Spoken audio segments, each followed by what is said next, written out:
안녕하세요, 허당라이프입니다. 오늘은 영상을 이 자리 시즈 모드하고 이 자리에서만 진행해 보려고 합니다.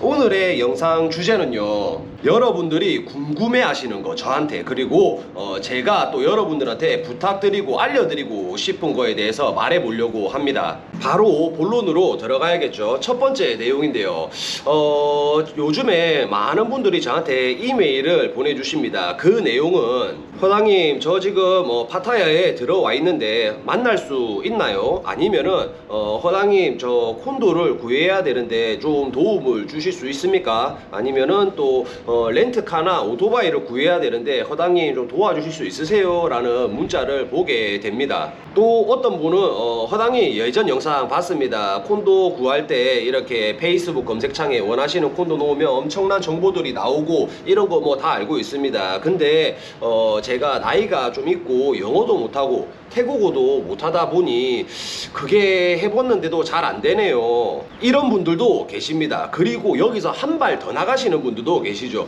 허당님 그 콘도 구하시는데 도움을 주시면은 제가 수고비 쪽으로 얼마라도 좀 챙겨 드리겠습니다 라고 하시는 분들도 계시거든요. 아마 그렇게 메일 보내신 분들도 이 영상을 보고 계실 텐데 그런 분들한테 제가 모든 분들한테 거절을 했습니다. 메일 받으신 분들 중에서는 그냥 이 친구가 거절을 하는구나 라고 생각하고 넘어가시는 분들도 계시고, 진짜 뭐 그런 분들은 극히 드물지만 제가 딱 네 분한테 다시 되돌아온 메일을 받았거든요. 네가 뭔데 좀 구독자들이 도와달라고 하면 도와주면 되지, 네가 뭐 벼슬 익은 것도 아니면서 이렇게 하시는 분들도 계시는데, 제가 왜 거절을 할 수밖에 없는지 여러분들한테 말씀을 드려볼게요. 이거는 뭐 콘도만 구해달라고 하시는 분들도 아니고요, 그리고 렌트차, 렌트 오토바이 구해달라고 하시는 분들도 포함이고요, 그리고 일반적인 식사 자리 한번 가지자고 하시는 분들, 모든 분들 다 포함입니다. 예전에 그런 적이 있었어요. 뭐 지금도 작은 채널이지만 지금보다 훨씬 더 작은 채널일 때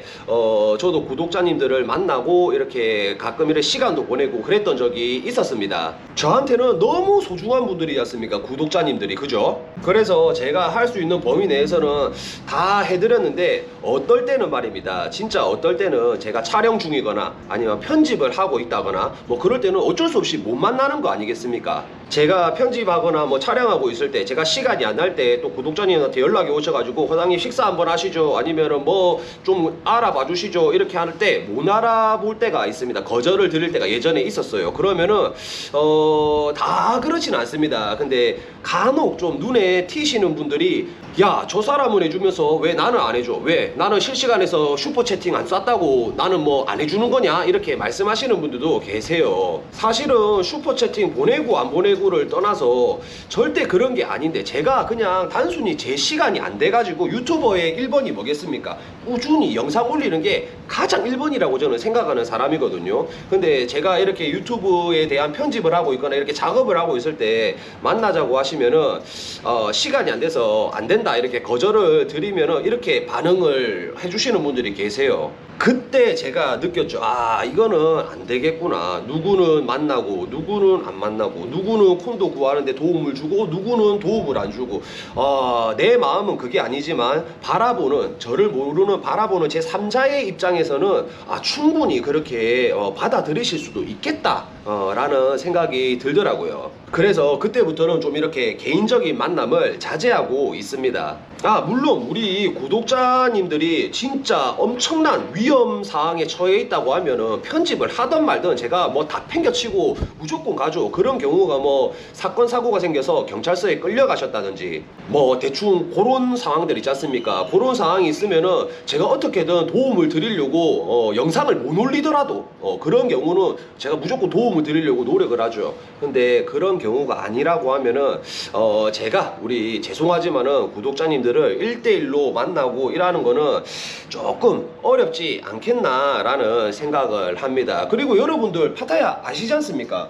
워낙 진짜 코딱지만한 동네예요. 그러다 보니까 오고 가면서 저랑 개인적인 약속을 안 잡더라도 오고 가면서 저를 마주칠 수 있는 기회가 많거든요. 실제로 그런 분들도 되게 많고요. 그때 시간이 서로가 맞다고 하면 뭐 차 한잔도 할 수 있는 거고 식사도 할 수 있는 거고, 만약에 제가 도움을 드릴 수 있는 게 있다고 하면은 뭐 이렇게 도움을 또 드릴 수도 있는 거고, 그런 거거든요. 그러니까 혹시나 뭐 저한테 이렇게 이메일을 보내셔가지고 이거 좀 도와주세요, 이거 뭐 좀 알아봐 주세요, 뭐 수고비 드릴게요 이렇게 하시는데 그런 거는 제가 좀 개인적으로 도움을 드리기 힘들다는 점, 요런 이유 때문에 도와드리기가 조금 힘들다는 점 여러분들한테 말씀드리고 싶었습니다. 그리고 다음에는 또 이것도 이메일로 보내주시는 내용인데 사업에 관련한 내용입니다. 사업 진짜 힘들죠. 메일 내용이 어떻느냐, 파타야로 태국으로 이민을 가고 싶습니다. 근데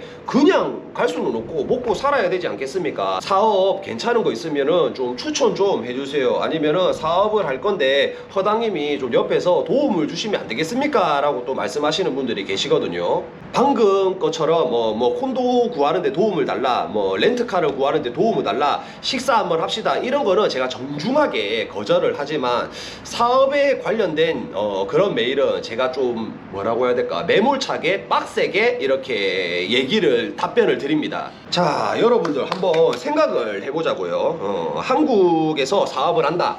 그렇지, 한국에서 사업을 한다. 한국 사람끼리 대화가 잘 통합니다. 그리고 시청이든 구청이든 어디든지 모르는 거 있으면 다 전화해서 물어볼 수가 있습니다. 그런데도 만약에 10군데의 업체가 오픈을 했다. 그 중에 몇 개가 살아남겠습니까? 제 생각에는 많으면 3개 정도 살아남을걸요. 그 3개 중에서 진짜 돈 버는 데는 한 군데가 있을까 말까 할 겁니다. 나머지 2군데는 그냥 현상 유지만 할 수 있는, 그리고 나머지 7개 업체는 다 폐업입니다. 한국에서도 그만큼 빡센 게 사업이에요. 하물며 여기 태국입니다. 태국어도 못하셔, 태국 문화도 모르셔, 태국어에 대한 전반적인 아무것도 모르셔. 근데 여기서 지내고 싶고 여기에서 지내려고 하면 먹고 살 게 있어야 되니까 사업을 하시겠다. 그 마음은 충분히 이해하는데 한번 곰곰이 생각을 해보십시오. 그거는 진짜 아닙니다. 어떤 분들이 그렇게 말씀하시죠. 태국은 돈 버는 곳이 아니라 돈을 쓰러 오는 곳이다 라고 말씀하시는데 저도 거기에 많은 공감을 합니다. 그리고 진짜 태국에 대해서 잘 아시고 태국어도 할 줄 아시고 그러시는 분들은 저 같은 유튜버한테 말 안 하셔요. 본인이 알아서 다 준비하시지. 그런 분들은 태국어 유창하시지, 태국에 대한 전반적인 거 다 아시지, 인맥도 있으시지, 모든 게 다 갖춰진 분들이라서 그분들은 알아서 하시지만 여러분들은 뭐 막막하시니까 저한테 그걸 물어보시는 거 알아요. 근데 저는 좀 매몰차게 이렇게 말씀을 드리는 이유가, 제가 조금이라도 희망을 드리는 식으로 말씀을 드리잖아요. 그러면은 저를 건너뛰고 다른 또 유튜버라든지 다른 분한테 가서 여쭤보게 됩니다. 그러다가 진짜 질 나쁜 사람한테 걸리면은 이거 시계 맞는 거죠. 저는 태국이 좋아서 여기에서 지내고 있는 사람이거든요. 제가 태국이 싫다고 하면 여기서 왜 살고 있겠습니까? 근데 여러분들이 이거 시계 맞으면은 태국에 대한 인식도 안 좋아지고 태국이라는 2글자만 나와도 치를 떨게 될 겁니다. 저는 그게 싫어요. 아마 저한테 사업 메일을 주시고 나서 거절을 되게 기분 나쁘게 한다라고 생각하시는 분들도 계실 텐데 그렇게밖에 할 수가 없었습니다. 왜냐하면 다른 데 가서 눈탱이 맞을까봐.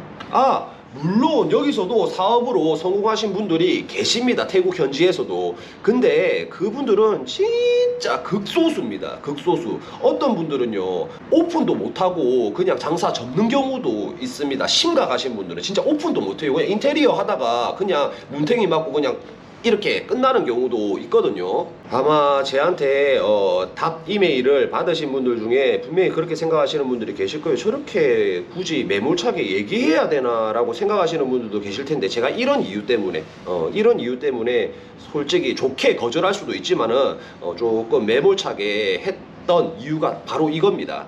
돈을 버는 것도 진짜 중요하지만은 이때까지 내가 모아왔던 그 돈을 지키는 것도 엄청 중요하거든요. 태국에 대해서 모르시는 분들은 절대 사업 생각하지 마시고, 그래도 미련이 남으신다 그렇게 하면은 그냥 잠깐 여행을 한번 와보세요. 잠깐이 아니지, 조금 길게 한번 여행을 와서 현지인처럼 한번 지내보고 본인이 직접 일단 느끼시는 게 먼저일 것 같아요. 제 영상 보셔서 아시겠지만 제가 아는 게 없거든요. 저 같은 학고 유튜버한테 물어봐봤자 뭔 좋은 얘기가 나오겠습니까? 제가 뭐 술술술술 이렇게 풀어서 다 얘기한다? 그럼 제가 사기꾼이에요. 제가 사기꾼. 뭣도 모르는 게 뭘 말을 하겠습니까? 그죠? 얘기가 길어진다. 여기서 수도 분명히 제 뜻이 전달이 됐을 거라고 저는 생각을 하니까요. 자, 그리고 이제 제 채널에 대한 방향성을 또 한번 말씀을 드려야겠네요. 제 채널을 보시면은 오른쪽 제일 끝 상단에 보면 정보란이 있습니다. 정보란에 보시면은 그냥 아무것도 모르는 30대 후반 아저씨가 손짓 발짓 다 해가면서 살아가는 일상적인 내용을 담는 채널이라고 적혀 있습니다. 전문 지식이 없고 그냥 일상적인 내용을 담고 있다고 제가 기재를 해놨습니다. 구독자님들이 보시기에는 쟤는 왜 자꾸 파타야에만 있을까? 아니, 태국이 파타야만 있는 것도 아니고 좋은 지역이 많은데 소개해주고 이렇게 하는 게 많을 텐데 왜 저렇게 파타야에만 있을까라고 생각을 하시는 분들도 계실 거고요. 그리고 예를 들어서 제가 콘도 리뷰를 하지 않습니까? 그러면은 또 댓글이 달립니다. 좀 세밀하게 좀 알려주세요 라고 하시는 분들도 계시거든요. 예를 들면은 콘도에 대한 관리비라든지, 물론 세입자는 관리비를 안 내지만 집 오너가 됐을 때 관리비를 내거든요. 그런 관리비라든지 아니면 1년에 또 이렇게 정부에 내는 세금 있지 않습니까? 세금은 얼마인지 이런 거 좀 세밀하게 좀 알려주세요 라고 말씀하시는 경우가 정말 많습니다. 여러분들 아시겠지만 제가 태국어가 유창하지가 못해요. 물론 영상을 촬영할 때 거기에 대한 공부는 조금 하고 갑니다. 내가 어떤 걸 물어봐야지, 요 멘트를 물어봐야지 하는데 그게 태국어로 뭔지 이렇게 기본적으로 몇 가지는 공부를 하고 가는데, 그 질문을 제가 현지인한테 하지 않습니까? 그럼 당연히 그 현지인분은 대답을 해주세요. 그 대답을 현장에서 이해 못하는 거는 상관이 없습니다. 집에 돌아와서 편집을 해야 되는데 이제 그때 문제가 생기죠. 무슨 말인지를 못 알아들으니까 자막을 못 따는 거예요. 그렇다고 매번 콘도 리뷰라든지 아니면 어떤 거를 할 때마다 제가 뭐 비싼 통역사를 불러와가지고 이렇게 이거 뭐라고 하는 건데 물어보고 이렇게 자막을 달 수도 없고 좀 그런 어려움이 있거든요. 물론 이거는 제가 부족해서 그런 겁니다. 지금은 이렇지만은 앞으로는 조금 더 좀 더 괜찮아지지 않겠나 생각을 하고요. 그리고 그때까지는 조금 여러분들이 수고스럽겠지만은 제 채널 보시고 이 콘도가 정말 마음에 든다 그러면 여기도 분명히 전문 부동산 채널 뭐 이런 특정 채널들이 있거든요. 그런 데 가셔가지고 다시 한번 문의해 보시고 알아보시고 하시면은 더 좋지 않겠나, 수고스럽겠지만 그렇게 하시는 게 더 좋지 않겠나 라는 생각을 한번 해봅니다. 이거는 제가 여러분들한테 너무 죄송해요. 제가 부족하다 보니까 이렇게 두 번, 세 번 이렇게 정보를 알아보셔야 되는 건데, 제가 앞으로 이런 거는 좀 개선될 수 있도록 여러분들한테 약속을 드리겠습니다. 이렇게 개선한다고 말씀을 드려도 내일 당장부터 개선은 안 되지 않습니까? 그렇다 보니까 조금 시간이 걸릴 텐데 제가 노력 많이 할 테니까 제가 그 노력하는 시간까지는 여러분들이 좀 다른 채널에 가셔서 혹시나 궁금하신 게 있다면 정확한 정보를 받으시는 게 좋지 않겠나 라는 생각을 해봅니다. 이런 영상이 너무 길어지면 안 되니까 여기에서 슬슬 마무리를 해야겠네요. 정말 진짜 많이 부족한 채널입니다. 그럼에도 불구하고 많은 분들이 응원해 주시고 관심 가져 주셔서 저는 정말 너무 감사드립니다. 그리고 맞다. 제가 여기서 살고 있지 않습니까? 그렇다 보니까 제가 알든 모르든 뭐 영상 촬영하면서 영상 촬영 안 할 때도 알든 모르든 이렇게 실수를 하든지 말실수를 하든 행동을 뭐든지 잘못하는 경우가 생길 거예요. 혹시나 영상에서 그런 부분이 보이신다고 하면 제 찐팬들이 더 그렇게 해주셔야 됩니다. 무조건 괜찮아 이게 아니라 잘못된 거 있으면 허당 이거는 아니지, 이거는 네가 잘못됐지, 이렇게 하면 안 되잖아 라고 따끔하게 충고를 해주십시오. 그게 저 도와주시는 길입니다. 무조건 괜찮아 이거는 도와주는 게 아닙니다. 다들 아시죠? 잘한 거 있으면 잘했다, 그리고 이건 아니다 싶은 거 있으면 이건 아니다 라고 딱 부러지게 말씀을 해주십시오. 저도 상식이라는 게 있는 사람이지 않습니까? 그런 글 보면은 저도 생각을 하게 됩니다. 내가 이 부분을 잘못했구나, 이런 장면들이 보시는 분들이 되게 보기 불편하셨구나 라고 저도 느껴야지 앞으로 좀 더 발전된 모습도 보일 수 있고 그렇지 않습니까? 그죠? 저는 그렇게 생각합니다. 악플이랑 충고는 완전 다르다고 생각합니다. 그러니 잘못된 게 있으면은 언제든지 여러분들이 따끔한 충고 해주시면 해주시면 너무 감사할 것 같아요. 참나. 끝낸다고 했는데 계속 말이 길어지네요. 이번 영상으로 여러분들의 궁금증이 다 풀리지는 않으셨을 거예요. 저도 역시도 할 말이 많고, 근데 다음 기회에 또 이렇게 좀 모아가지고 여러분들한테 궁금한 부분, 그리고 제가 말씀드리고 싶은 부분이 있다면 이렇게 영상을 한번 더 만들어 보도록 하겠습니다. 끝까지 시청해주신 모든 분들께 너무 감사드리고요. 또 다음 영상에서도 이렇게 웃으면서 인사드리겠습니다. 좋은 하루 보내십시오. 그럼 또 다음 영상에서 뵙겠습니다.